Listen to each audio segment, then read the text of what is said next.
ये खुफिया अड्डा होगा। जब मैं वहाँ पहुँचूँ तो फिर तुमने पूरी तरह होशियार रहना है। मेरा इशारा मिलते ही तुमने जॉर्ज को हलाक कर देना है। क्या तुम समझ गए हो? ओवर, नाटू ने तेज़ लहजे में कहा। यस बॉस, मगर ओवर, ब्लैक कुछ कहते कहते रुक गया। सुनो ब्लैक, जॉर्ज मुझसे भी आगे उड़ने की कोशिश कर रहा है और ये बात मेरी बर्दाश्त से बाहर है। जॉर्ज के खात्मे के बाद तुम मेरे नंबर 2 हो जाओगे और तुम जानते हो कि जॉर्ज की वजह से हम दोनों का ज़ाती मिशन अभी तक मुकम्मल नहीं हो रहा। जॉर्ज के दरमियान से हट जाने पर हम ज़ाती मिशन मुकम्मल कर लेंगे और सारी रकम स्विट्ज़रलैंड के बैंकों में हम दोनों के नाम जमा हो जाएगी, ताकि जब भी रूसिया में हालात हमारे ख़िलाफ़ हों हम इत्मीनान से वहाँ पहुँचकर बकिया उम्र गुजार सकें। ओवर, नाटू ने कहा। मैं समझ गया सर, ठीक है, हुक्म की तमील होगी, ब्लैक ने कहा। और नाटू ने ओके कहकर ये मखसूस ट्रांसमीटर ऑफ किया और फिर उसको अलमारी में रखा और अलमारी बंद करके वापस पहले वाले कमरे की तरफ बढ़ गया। अब उसके चेहरे पर गहरे इत्मीनान के तासरात नुमाया थे। जॉर्ज की हिलाकत का एक मौका मैसर आ गया था और वो इस मौका से भरपूर फ़ायदा उठाना चाहता था। चीफ को यह कहकर आसानी से मुतमिन किया जा सकता था कि जॉर्ज पकेशिया सीक्रेट सर्विस के हाथों मारा गया है। उसके बाद मनशियात की दौलत का एक बहुत बड़ा हिस्सा आसानी से स्विट्ज़रलैंड के बैंकों में पहुँचाया जा सकता है। नाटू फितरी तौर पर इंतहाई ऐश प्रस्त वाक़या हुआ था और वो रूसिया की सख्त और इंतहाई बेरंग और खुदरी ज़िंदगी से तंग आ चुका था। इसलिए काफ़ी अरसे से उसका मनसूबा था कि वो मगरबी बैंकों में कसीर दौलत जमा करा कर किसी भी लम्हे रूसिया से फ़रार होकर स्विट्ज़रलैंड जाकर छुप सकता था। इस तरह उसकी बाकी ज़िंदगी इंतहाई ऐश और आराम से गुजर सकती थी। लेकिन जॉर्ज इंतहाई नज़रियाती आदमी था। उसकी ज़िंदगी में ऐसा होना नामुमकिन था और जॉर्ज बेहद काया भी था। इसलिए उसकी हलाकत आसान काम ना था और अगर उसे हलाक कर भी दिया जाता तो चीफ को मुतमिन करना आसान ना था। लेकिन अब उसका मौका मैसर आ गया था। पाकिस्तान सीक्रेट सर्विस के मुकाबले में जॉर्ज जैसे आदमी की हलाकत को चीफ भी तस्लीम कर लेगा। यही वजह थी कि उसने अपने ख़ास आदमी ब्लैक को हकामा देने में देर ना की थी। उस ब्लैक की कोई नुमाया हैसियत ना थी, इसलिए उससे किसी भी वक्त आसानी से रास्ते से हटाया जा सकता था। इसलिए नाटो पूरी तरह मुतमिन हो गया था।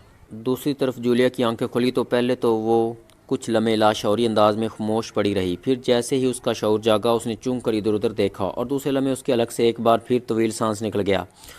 वो इसी तरह सून से बंधी हुई खड़ी थी, लेकिन ये वो कमरा ना था जिसमें उसको पकासू और मार्जर ने उस पर तशद्दुद किया था। ये कोई और कमरा था। इस बार उसे बांदा भी पहले से मुख्तलिफ अंदाज में किया था। उसने अपने जिस्म को देखा तो एक बार फिर चौंक पड़ी, क्यों न कि उसके पूरे जिस्म को बाकायदा बैंडेज किया गया था। कमरा खाली पड़ा था। ये किस चक्कर में फंस गई हूँ, जूलियन होंठ चुबाते हुए कहा और फिर उसने सबसे पहले अपनी रस्सियाँ खोलने की कोशिश शुरू कर दी। लेकिन चंद लम्हों की जद्दोजहद के बाद उसे एहसास हो गया कि इस बार रस्सियों के बांधने का अंदाज पहले से भी ज़्यादा सख्त था और उसका खुद ब खुद इन रस्सियों की गिरफ्त से आज़ाद हो जाना नामुमकिन था। अभी वो सोच ही रही थी कि अब क्या करे कि कमरे का दरवाज़ा खुला और 3 आदमी अंदर दाखिल हुए।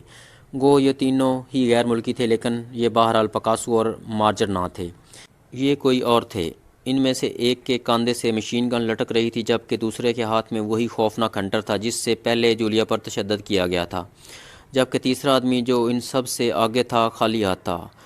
होना तो ये है वो लड़की जूलिया, खासी जानदार लड़की है। सबसे आगे वाले ने जूलिया को गौर से देखते हुए कहा और जूलिया के होंठ पींच गए, क्योंकि उस आदमी के लहजे और उसकी आंखों से झलकने वाली हवस उसने अपनी मखसूस निस्वानी हिस्स की वजह से साफ महसूस कर ली थी। यस बॉस, दूसरे आदमी जिसके हाथ में हंटर था मदबाना लहजे में जवाब देते हुए कहा। सुनो लड़की, तुमने पकासू को सब कुछ बताने के लिए यही शर्त लगाई थी कि तुम्हारे ज़ख्मों को बैंडेज कर दी जाए।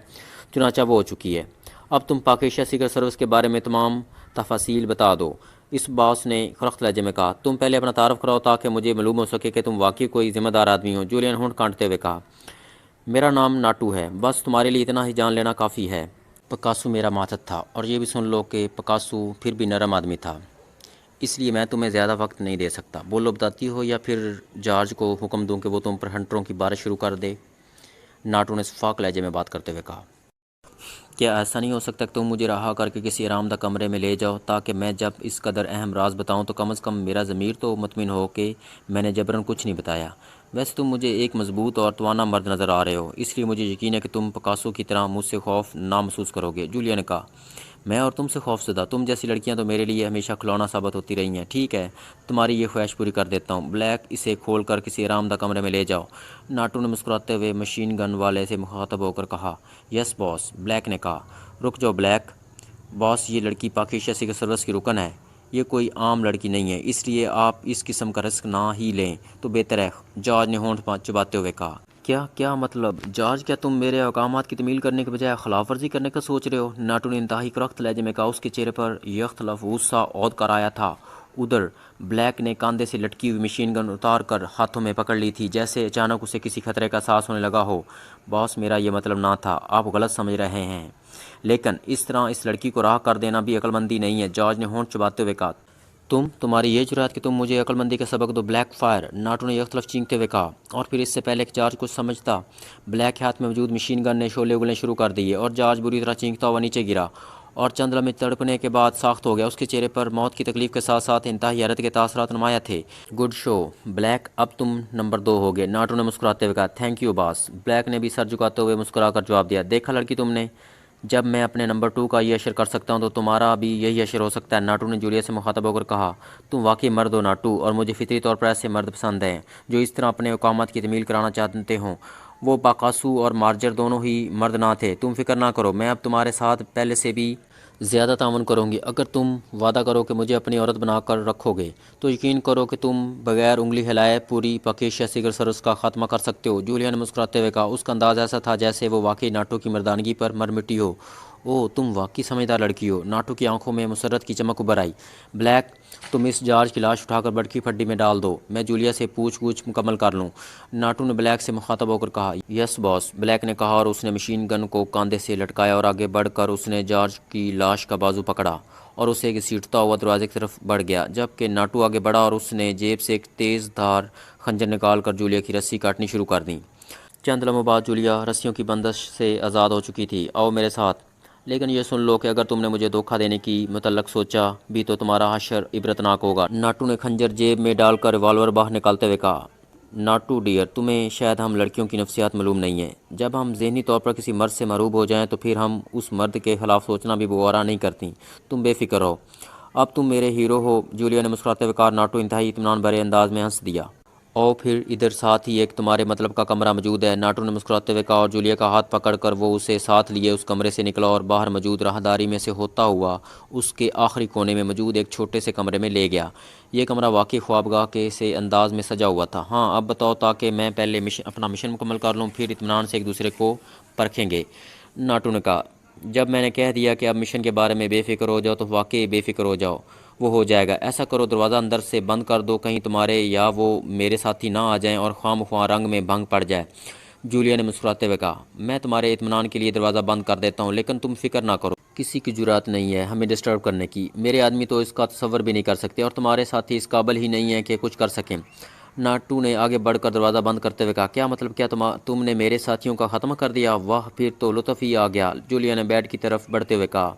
अभी खात्मा तो नहीं किया, बहरहाल हो जाएगा। वो बेहोश हैं और जब तक उन्हें एंटी इंजेक्शन ना लगेंगे वो होश में नहीं आ सकते, और तुम जानती हो कि बेहोश आदमी केचुए से भी बदतर होता है, नाटू ने भी मुड़कर बेड की तरफ बढ़ते हुए कहा। अब उसकी आंखों में हवस के शोले नाच रहे थे। ओह, अगर वो यहीं इस इमारत में हैं तो फिर ये खतरनाक बात है, जूलिया ने तशवीश भरे अंदाज में कहा। अरे डार्लिंग, कह रहा हूँ कि उनकी तरफ से बेफिक्र रहो, वो यहाँ होने के बावजूद कुछ नहीं कर सकते, नाटू ने कहा और तेज़ी से जूलिया की तरफ बढ़ा। लेकिन दूसरे लम्हे जूलिया जो बेड पर बैठ चुकी थी बिजली किसी तेज़ी से उछली और नाटू बुरी तरह चीखता हुआ उछल कर पुश्त के बल पीछे रखी कुर्सी पर गिरा और कुर्सी समेत पीछे उलट गया। जूलिया ने अचानक उछलकर पूरी कुव्वत से उसके सीने पर जोरदार दोहतड़ मारा था, क्यों कि इतना फासला ना था कि वो फ्लाइंग किक मार सकती।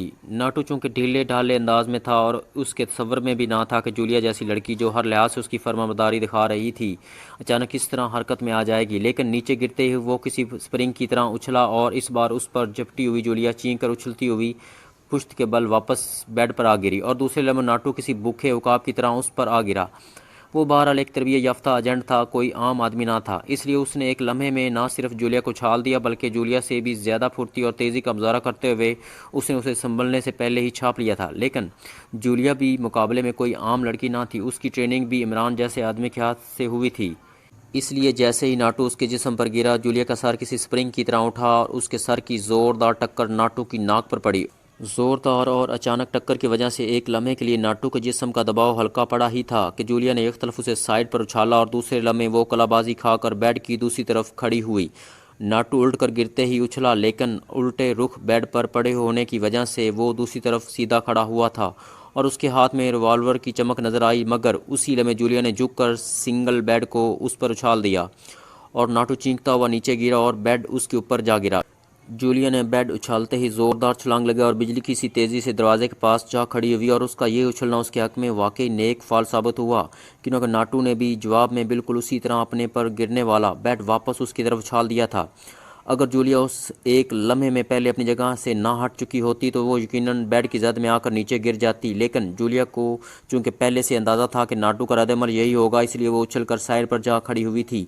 रिवॉल्वर बेड की ज़रब लगने से उछलकर इस तरफ जा गिरा था जहां करीब ही जूलिया मौजूद थी, इसलिए जूलिया ने बिजली की सी तेज़ी से झपट कर रिवॉल्वर उठा लिया, लेकिन दूसरे लम्हे उसके हलक से सस्कारी निकली और रिवॉल्वर उसके हाथ से निकल गया। नाटू वाकई बेहद फुर्तीला साबित हो रहा था। उसने उठते उठते जेब से खंजर निकालकर जूलिया के हाथ पर मार दिया था और फिर उससे पहले कि जूलिया संभलती, नाटू ने उछलकर किसी गेंडे की तरह जूलिया को टक्कर मारी और जूलिया किसी गेंद की तरह उड़ती हुई साइड की दीवार से जा टकराई। मैं तुम्हें कुचल कर रख दूंगा, नाटू ने गुस्से से चीखते हुए कहा और दूसरे लम्हे उसने एक बार फिर वहशने अंदाज में दीवार से टकरा कर नीचे गिरते ही जूलिया पर छलांग लगा दी।